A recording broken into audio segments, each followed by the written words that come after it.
नमस्कार मित्रों, मेरा नाम ध्रुव कौशिक है और आज मैं आपको बताता हूं कि एक अपने होता है अपने पैर पर कुल्हाड़ी मारना। लेकिन बीजेपी के सांसद निशिकांत दुबे ने जो किया है कुल्हाड़ी पर अपना पैर मारने जैसा है।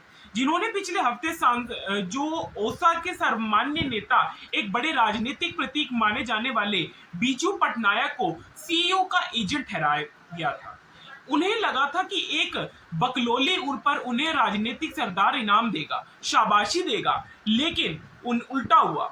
अपने नंबर बढ़ाने के चक्कर में दिया निशिकांत दुबे साहब ने यह बयान उन्हें खुद के गले की फांस बन चुकी है। उनकी पार्टी बीजेपी ओसा में जो मुश्किल जो है फंस में उसकी मुश्किल जो है बढ़ चुकी है, क्योंकि जो उनकी पार्टी ने ही खुद दुबे से कहा था कि पल्ला झाड़ लिया है। उनकी पार्टी ने खुद ही दुबे से जो है बिल्कुल पूरी तरह से पल्ला झाड़ लिया। यही नहीं, यह जब बवाल बढ़ने लगा तो निशिकांत दुबे ने, पॉलिटिकल मास्टर ने, उन्हें अकेला छोड़ दिया और जब कोई रास्ता नहीं सूझा तो दुबे ने सार्वजनिक तौर पर माफी मांगनी पड़ी। निशिकांत दुबे ने माफी मांगने के लिए बाकायदा सोशल मीडिया पोस्ट का सहारा लिया। जिन बीजू पटनायक को उन्होंने सीईओ एजेंट ठहराने की कोशिश की थी, उन्हें अब इतना सम्मान दे रहे हैं कि उन्हें भारत के अग्रणी नेता और आदरणीय बीजू पटनायक जी लिख दिया है। और फिर लिख दिया कि यह वाक्य मेरा व्यक्तिगत है और फिर लिखा कि मेरा जो वक्तव्य ने से यदि किसी भी भावनाओं या आहत हुई है तो मैं कि बिना किसी शर्त के क्षमा चाहता हूं। निशिकांत दुबे की यह माफी अखबारों की सुर्खियों में बनी हुई है। तो दोस्तों, आप एक बार देखिए, अब जब माफी ही मांगनी थी, उनको माफी ही मांगनी थी, तो दुबे साहब फिर इतनी बकलोली करने की जरूरत क्या थी? अगर आप अब माफी मांग रहे हैं तो इसका मतलब हुआ कि आपने अपने सोशल मीडिया पोस्ट में जो लिखा वो झूठ था, और अगर आपने सच लिखा था तो फिर वो माफी किस बात की मांग रहे हैं?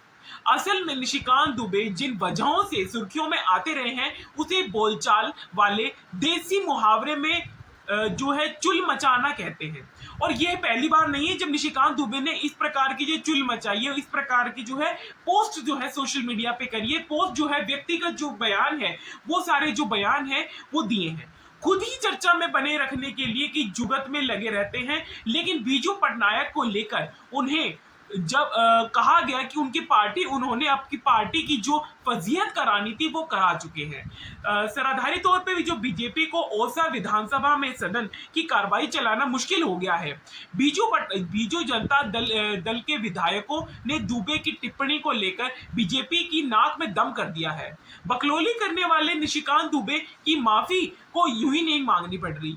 उनके बयान से ना सिर्फ उनकी अपनी पार्टी बीजेपी ने किनारा कर लिया, बल्कि ओसा में आने वाले बीजेपी के कई प्रमुख नेताओं ने सोशल मीडिया पर खुलकर बीजू पटनायक साहब की शख्सियत के गुणगान करने शुरू कर दिए हैं। दुबे की पब्लिसिटी और खरखोरी जो वो अपनी दोगलापन करते रहते हैं, उनकी जो है सच जो है जनता के सामने आ चुका है।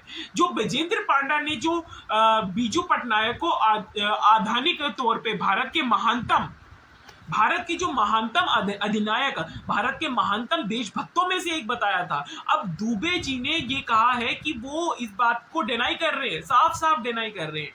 सवाल उठाना पूरी तरह काल्पनिक और स्पष्ट रूप से हास्यप्रद वाला है कि इस तरह के जो हमले और अनुचित, अज्ञानपूर्ण और पूरी तरह से अस्वीकार्य बीजू पांडे ने ये काम किया है, तो बीजेपी के जो सांसद रहेंगे, बीजेपी के राज्यसभा में पहुंचे जाने वाले जो पहले ये जो सांसद थे, तो क्या इसी प्रकार कुछ भी बोला जा सकता? ओडिशा लोग ऐसे अपमान को बर्दाश्त नहीं कर सकते।